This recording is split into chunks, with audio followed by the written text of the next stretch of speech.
Assalamualaikum warahmatullahi wabarakatuh. Saya di sini sedikit menjelaskan apa yang saya ketahui tentang turbin uap. Prinsip kerja turbin uap adalah secara singkat, prinsip kerja turbin uap adalah sebagai berikut. Uap masuk ke dalam turbin melalui nozzle. Di dalam nozzle energi panas dari uap dirubah menjadi energi kinetis dan uap mengalami pengembangan. Tekanan uap pada saat keluar dari nozzle lebih kecil daripada saat masuk ke dalam nozzle, akan tetapi sebaliknya kecepatan uap keluar nozzle lebih besar dari pada saat masuk ke dalam nozzle. Perubahan kecepatan uap ini menimbulkan gaya yang mendorong dan kemudian memutar roda dan poros turbin.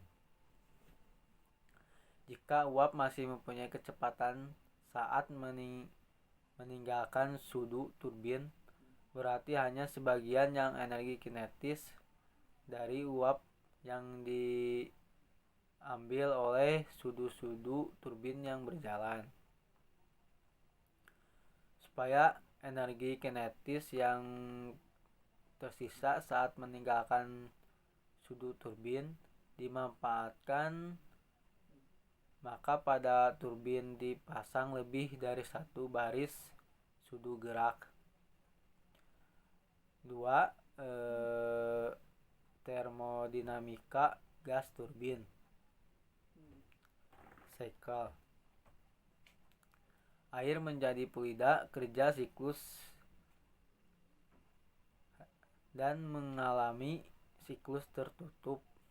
Artinya secara konstan air pada akhir proses siklus masuk kembali ke proses awal siklus. Pada siklus ini air mengalami 4 proses sesuai dengan yang ini.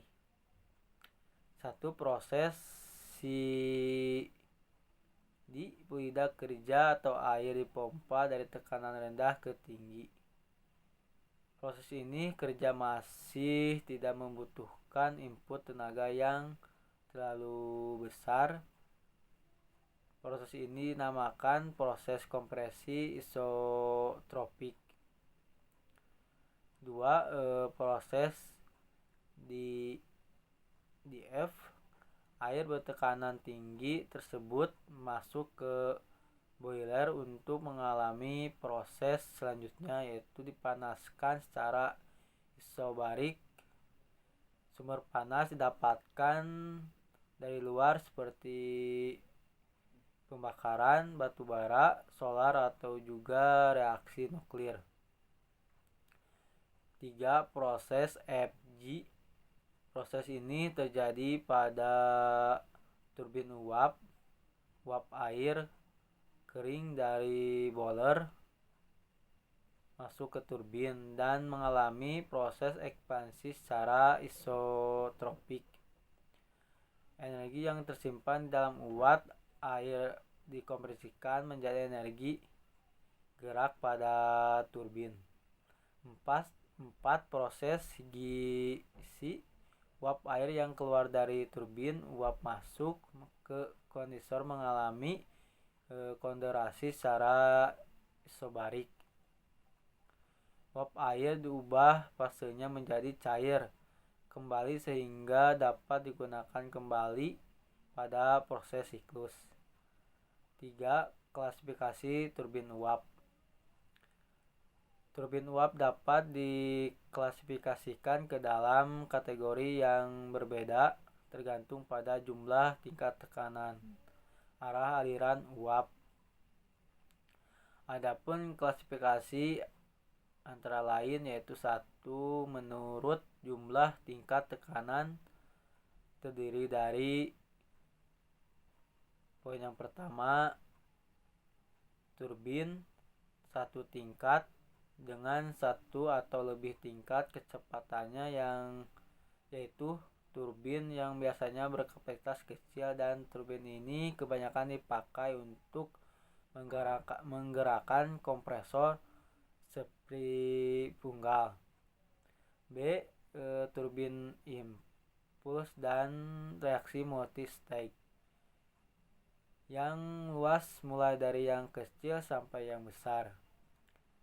2. Menurut arah aliran uap terdiri dari yaitu turbin aksial, turbin yang uapnya mengalir dalam arah yang sejajar terhadap sumbu turbin.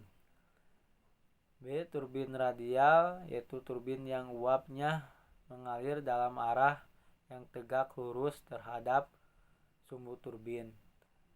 Yang keempat, komponen utama turbin uap. 1. Casing. Casing atau sel adalah suatu wadah menyerupai sebuah tabung di mana rotor ditempatkan. 2.